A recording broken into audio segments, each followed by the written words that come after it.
इस आदमी ने अपनी स्नाइपर राइफल सेट की और फिर खिड़की के पास वाली मुख्य कुर्सी पर निशाना लगाया। उसका टारगेट एक चीनी अंडरवर्ल्ड डॉन है। चूंकि वो एक डॉन है तो डाइनिंग टेबल पर उसे पक्का मुख्य कुर्सी पर ही बैठना होगा। एक बार जगह पक्की हो जाए तो पर्दे लगे होने के बावजूद भी एक ही गोली में काम तमाम करने की पूरी गारंटी है। लेकिन बदकिस्मती से आज डॉन की बेटी का जन्मदिन है। उसने अचानक अपनी जगह बदल ली और अब वो स्टेज के नीचे बैठकर अपनी बेटी का गाना सुनेगा। होटल के अंदर मौजूद मुखबिर ने तुरंत ये खबर जोई को दे दी। अब उनके पास दो ही रास्ते थे, या तो वे पीछे हट जाए या फिर उन्हें अपना प्लान बदलना होगा। जोई को कातिल बने 30 साल से ज्यादा हो चुके थे और आज तक उसने कभी हार मानकर पीछे हटने का रिकॉर्ड नहीं बनाया था। लेकिन गेट पर चेकिंग हो रही है, अगर वो हथियार अंदर नहीं ले जा पाएगा तो वो अपना शिकार कैसे करेगा? जोई ने अपने दिमाग में पहले ही एक प्लान बना लिया था। उसने शिकार करने की जगह बदलकर वॉशरूम कर दी और फिर मुखबिर से कहकर अपने लिए एक टेबल बुक करवा ली। चेकिंग करने वाला गुंडा बहुत मेहनत से काम कर रहा था, लेकिन जोई के पास सिर्फ एक कार की चाबी थी, इसलिए उसे चेकिंग से कोई डर नहीं था। एक कातिल के लिए कोई भी चीज जानलेवा हथियार बन सकती है। जैसे ही डॉन की बेटी स्टेज पर गाना गाने गई, जोई ने भी अपने शिकार का प्लान शुरू कर दिया। वो वॉशरूम में गया और सबसे पहले अपना कोट उतार दिया। अगर थोड़ी देर बाद इस पर खून लग गया तो इसे धोना बहुत मुश्किल हो जाएगा। फिर उसने वॉशरूम के हर केबिन को चेक किया ताकि किसी बेगुनाह को चोट न पहुंचे। इसके बाद जोई ने अपने दस्ताने पहने पूरे वॉशरूम पर एक नजर डाली और जल्द ही दीवार पर लगे पेपर टॉवल डिस्पेंसर पर उसकी नजर टिक गई। उसने चाबी को पेचकस की तरह इस्तेमाल किया और ऊपर लगे पेंच को खोल दिया। लेकिन जोई को शिकार करने में देरी लगाते देख मुखबिर का सब्र टूटने लगा। उसने काम को जल्दी खत्म करने के लिए डॉन को वॉशरूम भेजने का फैसला किया।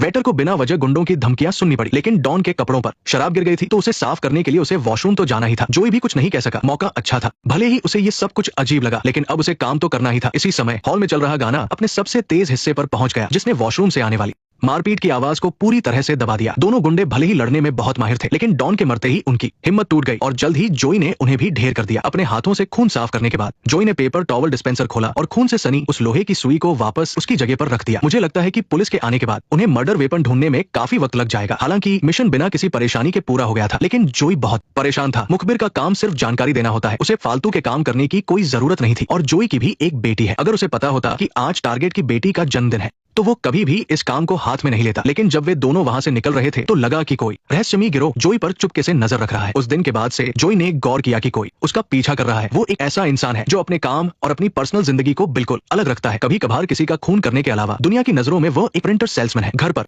उसकी एक प्रेग्नेंट बेटी और एक ऐसा दामाद है जो अभी नौकरी ढूंढ रहा है। उस दिन जब वो घर लौट रहा था तो वो बस चौराहे पर लाल बत्ती का इंतजार कर रहा था। तभी उसने देखा कि सामने वाली कार का ड्राइवर अपना रियर व्यू मिरर सेट कर रहा है। एक कातिल होने के नाते जोई को तुरंत एहसास हो गया कि कुछ तो गड़बड़ है। जैसे ही लाल बत्ती हरी हुई, उसने तुरंत रेस दी और गाड़ी को अचानक बाई ओर की गली में मोड़ दिया। गलत मत समझिए, वो डरा नहीं था, बल्कि वो बस अपने शक को दूर करना चाहता था। अगर वो कार वाकई में उसका पीछा कर रही होगी तो वो पक्का अगले चौराहे से बाई ओर मुड़ेगी। बिल्कुल जोई के सोचने के मुताबिक सच में कोई उस पर नजर रखे हुए था। एक कातिल भी किसी को बिना सोचे समझे नहीं मार सकता। उसने तुरंत गाड़ी पीछे की और फिर पार्किंग एरिया के टेढ़मेढ़े रास्तों का इस्तेमाल करके उस कार को चकमा दे दिया। लेकिन इस मुसीबत का कोई हल निकालना भी बहुत जरूरी था। जोई होटल में बने अपने सेफ हाउस वापस गया। जैसे ही वो पासवर्ड डालने वाला था, उसका दिमाग अचानक सुन्न हो गया और वो भूल गया कि आखिरी नंबर क्या था। फिर अपने पड़ोसी के टोकने पर जोई तुरंत शांत हुआ और किसी तरह दिमाग पर जोर डालकर उसे पासवर्ड याद आ गया। लेकिन जैसे ही उसने दरवाजा बंद किया, बाहर से किसी ने दरवाजा खटखटाया। पता चला कि वो अपना बैग ही बाहर भूल गया था। जोई अब हर तरफ से मुसीबतों में घिरा हुआ था। न सिर्फ एक अनजान गिरोह उसका पीछा कर रहा था, बल्कि उसमें अल्जाइमर बीमारी के शुरुआती लक्षण भी दिखने लगे थे। लेकिन परेशानियों का सामना तो एक एक करके ही करना था। जोई ने तिजोरी से कुछ फाइलें निकाली। इन सालों में उसने वाकई में बहुत से लोगों को मारा था, जिनमें से कई तो बहुत अमीर और ताकतवर लोग थे। ऐसे में अगर कोई उससे बदला लेना चाहे तो इसमें कोई हैरानी की बात नहीं थी। तभी एक अंडरवर्ल्ड गैंग की ग्रुप फोटो देखते हुए उसे अचानक लगा कि उसने किसी को पहले देखा है। ये गुंडा जो उसके टारगेट के पास खड़ा था, क्या ये वही आदमी नहीं है जिसने उस दिन सड़क पर उसकी चोरी छुपे फोटो खींची थी? लगता है जो उससे बदला लेना चाहता है वो यही बेवकूफ आदमी है। लेकिन कोई भी कदम उठाने से पहले जोई को लगा कि अपने बॉस को इस बारे में बताना जरूरी है। आखिरकार बाद में सारी गड़बड़ तो उन्हें ही साफ करनी पड़ेगी। उसकी बॉस एंजेला एक रेस्टोरेंट में शेफ है। उसने फोटो वाले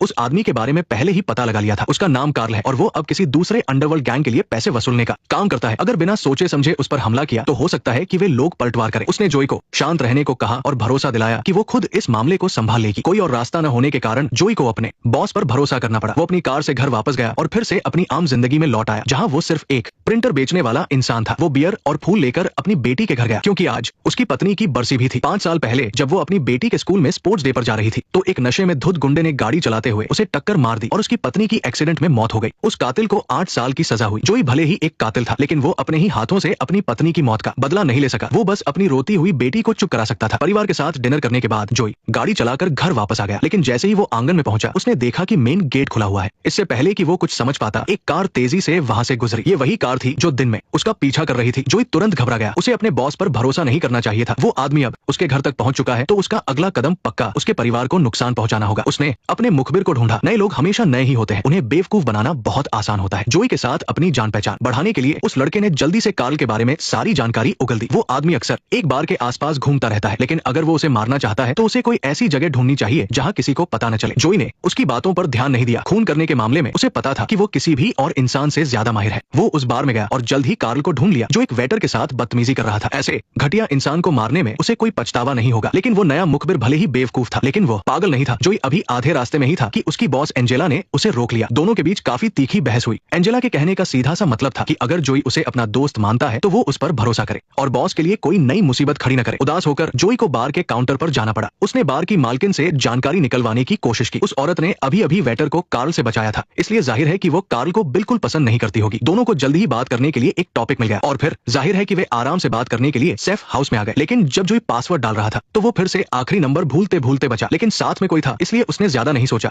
और मान लिया कि वो इन दिनों बहुत थका हुआ है। जब मालकिन वॉशरूम गई तो उसने जल्दी से उसका हैंडबैग चेक किया, ये तसल्ली करने के लिए कि कहीं वह किसी दूसरे गिरोह की जासूस तो नहीं है। जब सब कुछ ठीक लगा तो उसने जल्दी से तिजोरी खोली ताकि वो अपनी कमर में लगी पिस्तौल को अंदर रख सके। आखिरकार उसने अपने बारे में बताते हुए ये नहीं कहा था कि वो एक कातिल है। उस बार की मालकिन की नजरों में वो बस एक मजाकिया और हंसमुख प्रिंटर सेल्समैन है। समय काफी हो गया था तो जोई ने फ्रिज से बियर निकाली और फिर से कार्ल के बारे में बुराई करने लगा। मालकिन को उस पर कोई शक नहीं हुआ। कार्ल उस बार का पुराना ग्राहक था, इसलिए उसे पता था कि कार्ल कहाँ रहता है और उसका रूटीन क्या है। बस कुछ ही बातों में जोई को वो सारी जानकारी मिल गई जो उसे चाहिए थी। अगली सुबह दोनों ने एक दूसरे को अपना नाम बताया। मालकिन को प्यास लग रही थी तो जोई ने बिना सोचे समझे उससे कह दिया कि फ्रिज में साफ पानी रखा है। लेकिन जैसे ही मालकिन ने फ्रिज खोला वो सन्न रह गई। एक प्रिंटर सेल्समैन के घर में आखिर पिस्तौल क्या कर रही है? उसने अपना बैग उठाया और बिना पीछे मुड़े वहां से चली गई। उसके लिए अब जोई बस एक नंबर का झूठा इंसान था। जोई को अभी भी समझ नहीं आ रहा था कि हुआ क्या है, लेकिन जब वो फ्रिज के पास पहुंचा तो उसे एहसास हुआ कि वो बीमार है और वो भी इतनी बुरी तरह से कि अब वो कभी ठीक नहीं हो सकता। चूंकि अब उसके पास बहुत कम वक्त बचा था तो उसे एक एक पल का इस्तेमाल करना था। कल रात निकाली गई जानकारी की मदद से जोई ने जल्द ही कार्ल को ढूंढ निकाला। उसने पिस्तौल का इस्तेमाल नहीं किया बल्कि सबसे पुराने हथियार यानी बेसबॉल बैट का इस्तेमाल किया। ऐसा इसलिए ताकि अगर वो मर भी जाए तो सबको यही लगेगा कि ये गैंगवार का नतीजा है और किसी को उस पर शक नहीं होगा। अपनी याददाश्त पूरी तरह खोने से पहले जोई को उन सभी खतरों को खत्म करना था जिनसे उसकी बेटी को नुकसान पहुंच सकता था। लेकिन घर लौटने के बाद जोई को अपने पुलिस वाले दोस्त से एक बहुत बुरी खबर मिली। सालों पहले जिसने उसकी पत्नी की जान ली थी वो कातिल पुलिस की मदद करने के कारण समय से पहले ही जेल से छूट गया है। जोई ने एक गहरी सांस ली। लगता है अब उसे एक और इंसान की जान लेनी पड़ेगी, लेकिन अपना काम शुरू करने से पहले उसे अपनी बेटी और उसके परिवार के साथ खाना खाने जाना था। आज वो अपनी बेटी के चेकअप के लिए गया था। माँ और बच्चा दोनों ठीक थे। जोई बहुत जल्द नाना बनने वाला था, लेकिन जब वे लोग खाना ऑर्डर करने ही वाले थे तो जोई को अजीब सी बेचैनी होने लगी। एक कातिल होने के नाते उसे खतरे का एहसास हो गया था।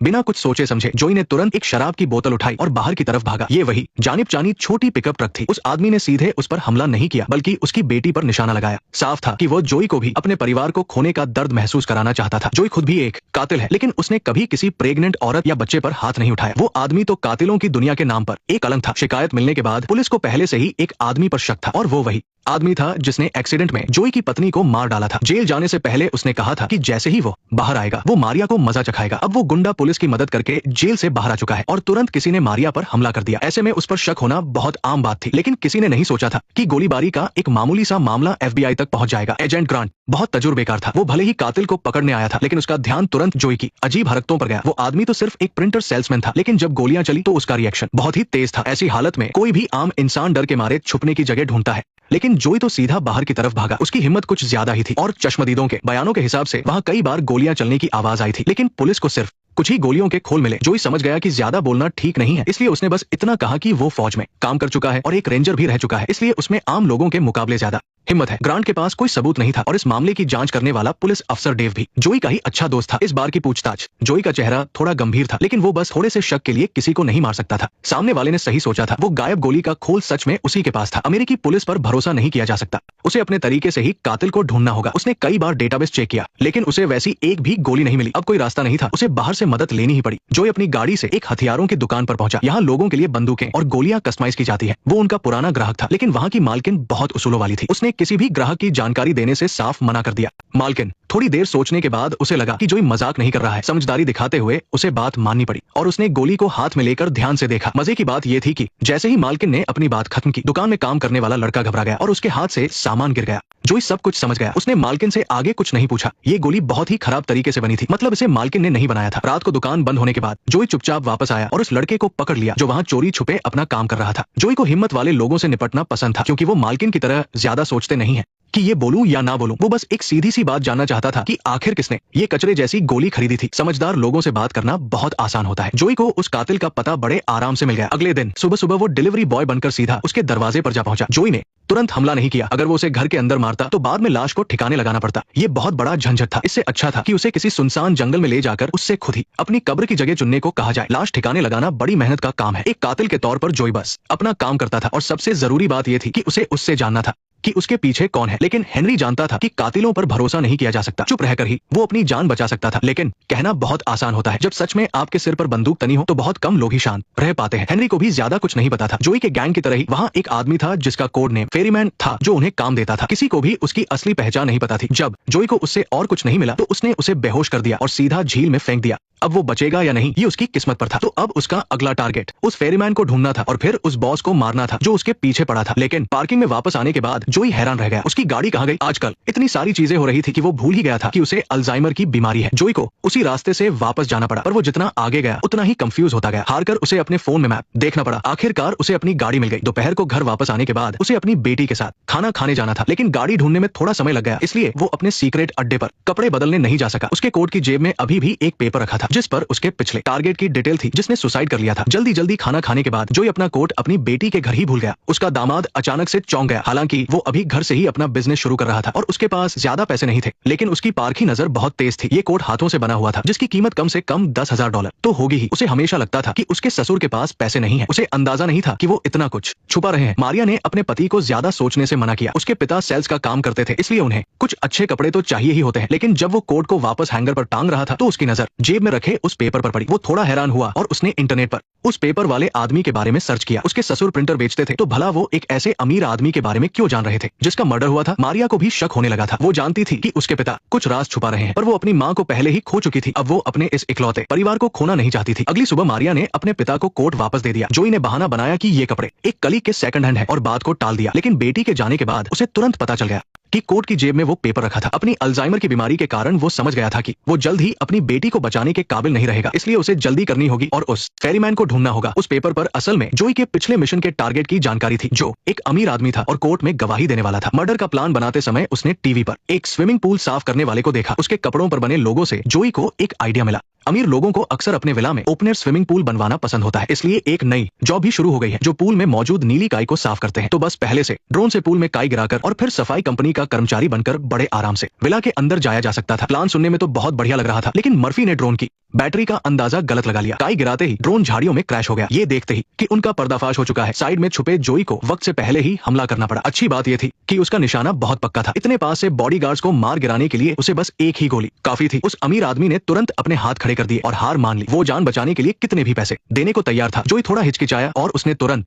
गोली नहीं चलाई। वो कातिल पैसों के लिए ही बना था, ये कोई उसका शौक नहीं था। वो सब तिजोरी के पास पहुंचे। उस अमीर आदमी ने कोई चालाकी नहीं की। पैसे तो वो फिर से कमा सकता था, पर जान तो एक ही होती है। लेकिन जब उसका काम हो गया तो जोई ने बिना कोई इमोशन दिखाए अपनी बंदूक उठा ली। वो एक कातिल था, कोई संत नहीं। उसे अपना वादा निभाने की कोई जरूरत नहीं थी। लेकिन अगर मर्फी नाम के इस लड़के ने अगले मिशन में फिर से कोई गलती की तो उसे अपना पार्टनर बदलने के बारे में सोचना होगा। इस बार उनका काम सिर्फ खून करना नहीं था, बल्कि उन्हें तिजोरी से एक चीज भी निकालनी थी। अमीर आदमी के मौत के डर ने उनका बहुत सारा समय बचा लिया। कातिलों के पेशे में भी कुछ उसूल होते हैं। अगर आप हर चीज पर कब्जा करना चाहेंगे तो आप ज्यादा दिन जिंदा नहीं रहेंगे। ये जोई का इतने सालों का तजुर्बा था। उसे इस बात से कोई फर्क नहीं पड़ता था कि सामने वाला इंसान अच्छा है या बुरा। लेकिन मरने से पहले बहुत से लोग फालतू की बातें करते हैं, जैसे कि उसके सामने खड़ा ये आदमी। टीवी पर उस आदमी के मर्डर की खबर आ रही थी। दरअसल वो एक दवा कंपनी के खिलाफ गवाही देने वाला था, क्योंकि उनके प्रोडक्ट्स के बहुत खतरनाक साइड इफेक्ट्स थे। लेकिन पैसे लेकर काम तमाम करने वाला जोई एक कातिल था, कोई इंसाफ करने वाला मसीहा नहीं। दुनिया में शांति बनाए रखने की जिम्मेदारी किसी और को ही लेने दो, लेकिन एक कातिल के तौर पर उनके पेशे में अक्सर अच्छे और बुरे के बीच तालमेल बिठाना पड़ता है। उन्हें कुछ बड़े लोगों का सपोर्ट लेना पड़ता है ताकि पुलिस के हर कदम की खबर उन्हें पहले से मिल जाए और वो खतरे से बच सके। सालों से ये नेटवर्क बहुत अच्छे से काम कर रहा था, लेकिन आज उनके उस सपोर्टर को एक मुसीबत का सामना करना पड़ा। सीनियर एजेंट मैकी उनके दरवाजे पर आ धमका। उसे एक टिप मिली थी। इंटरनल अफेयर्स के एजेंट गार्सिया के हाथ उनके जुर्म के सारे सबूत लग गए थे। अगले सोमवार को वो सारे सबूत फेडरल वकील के ऑफिस में पेश कर दिए जाएंगे। जोई को चंद घंटों के अंदर उसका काम तमाम करना था, और वो भी इस तरह कि वो एक हादसा लगे ताकि किसी को कोई शक न हो। ये काम मिलने के बाद मर्फी थोड़ा घबरा गया था। ये उसकी जिंदगी का पहला ऐसा मर्डर था जिसे उसे हादसे का रूप देना था। लेकिन जोई ने उसे बस गार्सिया का कचरा इकट्ठा करके कमरे में लाने को कहा ताकि वो उसे चेक कर सके। मर्फी को कुछ समझ नहीं आ रहा था। एक नया कातिल होने के नाते उसे मर्डर करने और कचरा छानने के बीच कोई कनेक्शन समझ नहीं आ रहा था, लेकिन एक सीनियर के तौर पर जोई ने उसे बताया कि कभी-कभी किसी को मारने के लिए बंदूक की जरूरत नहीं होती। कचरा देखने से हमें किसी भी इंसान की आदतों का पता चल सकता है, खासकर किसी हादसे को प्लान करने के लिए ये बहुत जरूरी है। जैसे कि उसके हाथ में मौजूद इंसुलिन का ये डब्बा इस बात का सबूत है कि उनका शिकार डायबिटीज का मरीज है, तो बस उन्हें उसकी दवा में थोड़ा सा फेंटानिल मिलाना होगा, जिससे उसकी सांस की नली चोक हो जाएगी और दम घुटने से उसकी मौत हो जाएगी। और जब कोई इंसान जरूरत से ज्यादा इंसुलिन ले लेता है तो लो ब्लड शुगर की वजह से उसे बिल्कुल वैसे ही लक्षण दिखते हैं। जब पुलिस इसकी जांच करेगी तो उन्हें यही लगेगा कि गलत दवा खाने की वजह से ये हादसा हुआ है। इसमें बस एक ही मुसीबत है कि इस बार उनका टारगेट एक पुलिस वाला है और उसके पूरे घर में कैमरे लगे हुए हैं। उन्हें कैमरों से बचने का कोई तरीका निकालना होगा। अच्छी बात यह थी कि जोई ने पहले ही एक प्लान बना लिया था। टारगेट का बेटा एक छोटा मोटा इन्फ्लुएंसर था जिसे इंटरनेट पर समुराई लॉर्ड बनकर वीडियो बनाना बहुत पसंद था, तो बस उन्हें मर्फी को एक साइकिल पर बिठाकर उसके सामने जानबूझकर गिराना होगा। एक अच्छे इंसान की तरह वो उसे तड़पता हुआ तो नहीं छोड़ेगा, लेकिन इसी पल से जोई ने एक बेहतरीन जाल बिछा दिया था। मर्फी का पर्स जानबूझकर जमीन पर गिराया गया था। पर्स में रखे ढेर सारे नोटों से ये साबित होता था कि उसे पैसों की कोई कमी नहीं है और वो कोई धोखेबाज तो बिल्कुल नहीं है। इसके तुरंत बाद मर्फी ने उस लड़के का फैन होने का नाटक किया और उसके वीडियो की जमकर तारीफ करने लगा। आखिर में वहां से जाने से पहले उसने बातों बातों में कहा कि वो एक पार्टी में जा रहा है। उस लड़के की उम्र अभी मौज मस्ती करने की थी, तो जाहिर है कि उसने खुद ही साथ चलने की बात कही। बस एक ही रात में ही वो दोनों इतने अच्छे दोस्त बन गए कि वो एक ही बिस्तर पर सोने लगे। इसके तुरंत बाद मर्फी ने ड्रग्स का बहाना बनाकर उस लड़के से घर के सारे कैमरे बंद करवा दिए। दवा बदलने के बाद जोई ने मेज पर रखी उस सुखी परिवार की तस्वीर देखी। पता नहीं क्यों उसे अचानक से अपनी प्रेग्नेंट बेटी की याद आ गई। शायद अब काम छोड़कर घर जाने और आराम करने का वक्त आ गया था। लेकिन जैसे ही मर्फी वहां से निकलने वाला था, वो लड़का अचानक आ गया और उसे रुकने के लिए कहने लगा। उसने बताया कि उसके पिता एक बिजनेस ट्रिप पर गए हैं और वो घर पर 2 दिन और मस्ती कर सकते हैं। ये सुनते ही मर्फी की मुस्कान गायब हो गई। ये बहुत बड़ी मुसीबत थी क्योंकि इस मिशन की एक टाइम लिमिट थी। अगर इन 2 दिनों में गार्सिया नहीं मरा और उसने सारे सबूत जज को दे दिए तो बहुत देर हो जाएगी। उसने तुरंत जोई से बात की। उन दोनों को अपना प्लान फिर से बदलना पड़ा। जब जहर काम नहीं कर रहा था तो अब उन्हें फिर से बंदूक उठानी पड़ेगी। गार्सिया के बेटे से मर्फी को उसके बिजनेस ट्रिप का एड्रेस पता चल गया। जोई तुरंत निकल पड़ा और रात को उस जगह पर पहुंच गया। उसने अपना सामान लिया और चुपके से उस कैंप के पास पहुंचा। लेकिन उसे ये देखकर बहुत हैरानी हुई कि उस वैन में सिर्फ गार्सिया ही नहीं था जिसे उसे मारना था, बल्कि मैकी भी वहां मौजूद था। साफ है कि उसने दोनों तरफ से तैयारी कर रखी थी। एक तरफ उसने अपने गैंग से गार्सिया को मारने के लिए कातिल भेजे और दूसरी तरफ वो पुलिस के सामने सरेंडर करने पहुंच गया और बोला कि वो एक सरकारी गवाह बनना चाहता है। इस तरह चाहे मर्डर कामयाब हो या ना हो, फायदा उसी का होने वाला था। अब हालात थोड़े मुश्किल हो गए थे। अगर जोई मैकी को मारता है तो हो सकता है कि दूसरे खबरी डर जाए और वो गैंग को धोखा दे दे। अगर वो इन सब बातों को छोड़कर सीधा उन तीनों पुलिस वालों को मार देता है तो पुलिस उस गैंग के खिलाफ बहुत सख्त एक्शन लेगी। बॉस एनजी हल्का सा मुस्कुराया। उसने एक ऐसा तरीका सोच लिया था जिससे दोनों का फायदा हो। अगले दिन सुबह सुबह मैकी और एक खबरी गुस्से में जोई के पास पहुंचे और उससे सवाल करने लगे। इतने दिन हो गए, अभी तक कुछ हुआ क्यों नहीं? जोई ने बेबसी से अपने हाथ खड़े कर दिए। उसने इंसुलिन में जहर मिलाने का प्लान बताया, लेकिन गार्सिया इन दिनों काम से बाहर गया हुआ था। ऊपर से फेंटेनाइल मिलना मुश्किल था, इसलिए उन्हें मौका नहीं मिल पा रहा था। लेकिन अगर मैकी मदद करे और फेंटेनाइल ला दे तो वो आज रात ही अपना काम कर देगा। मैकी अचानक धर्म संकट में पड़ गया। इस हमले का प्लान उसी का था, तो थोड़ी मदद करना तो बनता ही था। दोनों ने रात को टारगेट के घर के बाहर मिलने का फैसला किया। मर्फी की मदद से गार्सिया का बेटा पहले ही बेहोश हो चुका था। जोई ने अपनी गन मर्फी को दी ताकि वो दरवाजे पर पहरा दे और खुद कमरे से एक समुराई तलवार निकाल ली। जैसे ही मैकी दरवाजे पर आया, उसने सीधा असली खेल शुरू कर दिया। जब मैकी को समझ आ गया कि उसकी पोल खुल गई है तो उसने आखिरी कोशिश की। उसने कहा कि अगर जोई उसे जिंदा छोड़ दे तो दोनों संगठन छोड़कर किसी नई पहचान के साथ एक नई जिंदगी शुरू कर सकते हैं। जोई की आंखों में एक चमक आई और फिर उसने अपनी तलवार से ही इसका जवाब दे दिया। ये पक्का करने के बाद कि मैकी मर चुका है, जोई और मर्फी ने अपना अगला काम शुरू कर दिया। उन्होंने लड़के के चेहरे से उसका फोन अनलॉक किया और फिर गार्सिया को एक मैसेज भेजा कि उसने गलती से किसी की जान ले ली है। जोई ने तलवार उस लड़के के हाथ में थमा दी और जल्दी से वहां का नजारा सेट कर दिया। वहीं मर्फी ने लाश के पास कैश का एक बंडल रख दिया और कैमरा चालू कर दिया ताकि आगे होने वाला पूरा तमाशा रिकॉर्ड हो सके। लेकिन जैसे ही जोई निकलने वाला था, उसने अपने बॉस को कॉल करके ये बताने की सोची कि काम हो गया है, पर गलती से नंबर गलत डायल हो गया और फोन सीधा उसकी बेटी को लग गया। अल्जाइमर की बीमारी का असर एक बार फिर दिखा। जोई ने किसी तरह अपनी बेटी को संभाला और सोचा कि बाद में उसे समझा देगा। कुछ ही मिनटों बाद गार्सिया भागता हुआ घर आया। जमीन पर पड़ी लाश और नशे में धुत अपने बेटे को देखकर वो सोच भी नहीं सकता था कि ये उसी के लिए बिछाया गया एक जाल था। पर अपने बेटे को बचाने के लिए जाल होते हुए भी उसे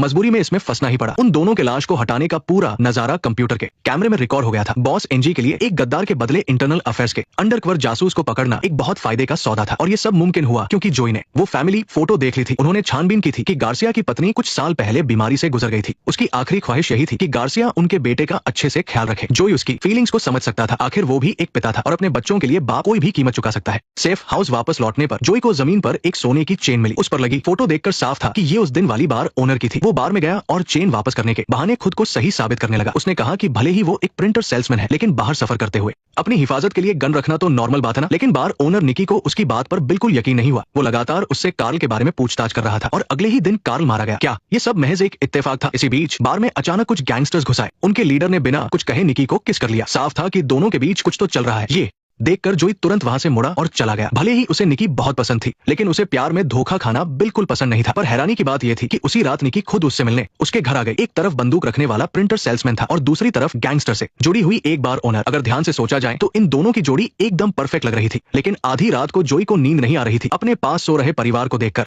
उसे बस एक ही ख्याल आ रहा था कि वो इस बंदूक को फेंककर वापस एक आम इंसान की जिंदगी जिए। और इसके लिए सबसे जरूरी था हेनरी के बताए गए फेरीमैन को ढूंढना, ताकि ये पता चल सके कि उसे कौन मारना चाहता है। लेकिन अभी उसके पास सिर्फ एक ही सुराग था और वो था हथियारों की दुकान का वो ट्रेनी लड़का। तुम कहाँ हो? मैं तुम्हें जानता हूँ, तुम पायलट के ट्रेनी हो।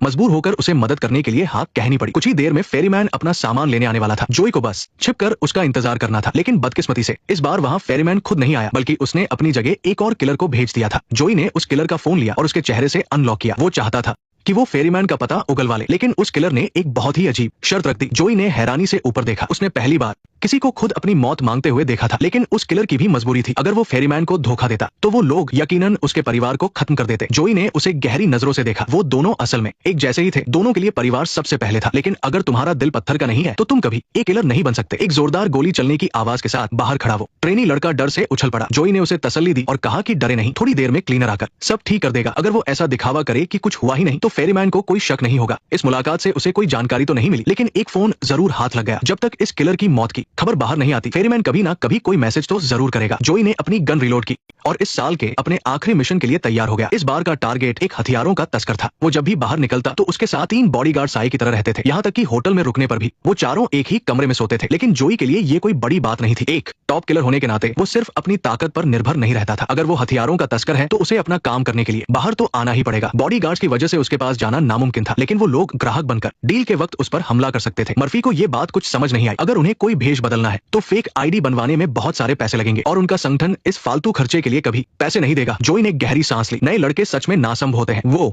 किलर है, कोई सीक्रेट एजेंट नहीं जो मामला जान लेकर सुलझाया जा सके। उसके लिए इतनी सोच विचार की जरूरत नहीं होती। उसने मर्फी को पेट स्टोर से कुछ लेजर लाइट लाने को कहा और खुद सड़क किनारे घात लगाकर बैठ गया। खबर के मुताबिक उनका टारगेट आज एक गैराज में डील करने वाला था और उसके ग्राहक काले सूट पहने हुए कुछ रशियन लोग थे। ऐसे में अगर वो अपनी कार खराब होने का नाटक करें और उनके रास्ते में ही उन्हें रोक ले तो वो आसानी से उन ग्राहकों की जगह ले सकते हैं। जोई को लगा था कि उसका ये प्लान एकदम परफेक्ट है, लेकिन वो हथियारों का डीलर कुछ ज्यादा ही चालाक निकला। वो हमेशा सिर्फ जान पहचान वालों के साथ ही डील करता था और जोई का चेहरा उसके लिए एकदम नया था। जोई बिना घबराए बोला कि आजकल बाहर रशियंस को लेकर काफी नफरत फैली है, इसलिए उन्हें डील के लिए किसी और को भेजना पड़ा। पर उसकी इस बात ने डीलर को कुछ और ही याद दिला दिया। उसने सोचा कि जब कोई भी रशियंस को पसंद नहीं करता तो क्यों ना इसी बात का फायदा उठाया जाए और इन्हें ही लूट लिया जाए। जोई ने मर्फी से जो लेजर लाइट मंगवाई थी वो अब काम आ रही थी। ये लाइट बिल्कुल किसी स्नाइपर राइफल के रेड डॉट साइट की तरह दिखती है। इनसे आसानी से ये धोखा दिया जा सकता है कि उन्हें चारों तरफ से घेर लिया गया है। उसके बॉडीगार्ड्स सिर्फ भाड़े के गुंडे थे। उन्हें अपनी जान गंवाने का कोई शौक नहीं था। वो तुरंत अपनी गन फेंककर जमीन पर लेट गए। पर डीलर को समझ आ गया कि दाल में कुछ काला है और वो सीधा मुड़कर मेन दरवाजे की तरफ भागने लगा। जोई ने भी बिना कोई देरी किए जमीन पर पड़ी गन उठाई और अपना मिशन पूरा किया। अब इस काम के बाद जोई को आखिरकार अपने पर्सनल काम के लिए वक्त मिल गया। कुछ दिनों बाद जोई को आखिरकार वो मैसेज आ ही गया, लेकिन वो मैसेज एक सीक्रेट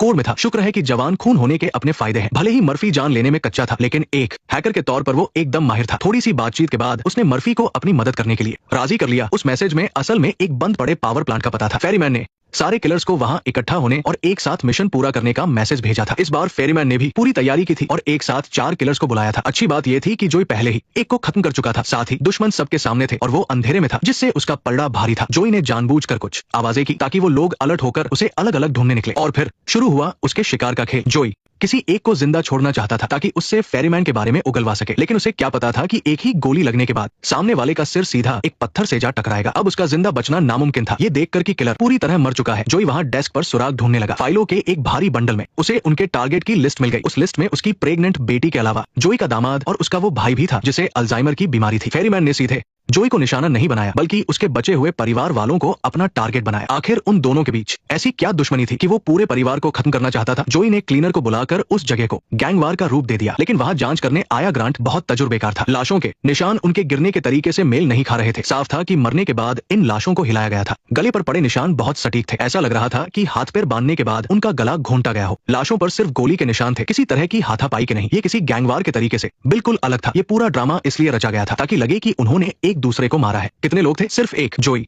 अब जोई को ना सिर्फ उस अनजान फेरीमैन से निपटना था, बल्कि इस शातिर पुलिस वाले से भी खुद को बचाना था। लेकिन अभी उसके पास इतना सब सोचने का वक्त नहीं था। बार ओनर निकी के साथ करीबिया बढ़ने के बाद से दोनों का रिश्ता काफी गहरा हो चुका था। निकी भी जानती थी कि जोई कोई आम इंसान नहीं है। वो हर वक्त अपने साथ गन रखता है। वो किसी प्रिंटर सेल्समैन जैसा बिल्कुल नहीं दिखता। उसके घर में उसकी कोई पर्सनल चीज या कोई पुरानी फोटो तक नहीं है। लेकिन लड़कियों को ऐसे मिस्टीरियस लड़के ही ज्यादा अट्रैक्टिव लगते हैं। अगली सुबह सुबह मर्फी एक अच्छी खबर लेकर आई। उसने उस फोन को हैक करके कॉन्टैक्ट्स निकाल लिए थे और उसमें उसे एक नंबर मिला था। जोई ने उस नंबर पर वापस कॉल किया, पर उसे बिल्कुल भी अंदाजा नहीं था कि फोन पर उसे एक जानी पहचानी आवाज सुनाई देगी। तो असल में वो निकी ही थी जो उस किलर से लगातार बात कर रही थी। वही निकी जिसे जोई सबसे ज्यादा प्यार करता था। तो क्या उसकी जान की दुश्मन फेरीमैन कोई और नहीं बल्कि निकी थी? नेक्स्ट पार्ट देखने के लिए वीडियो को लाइक करो।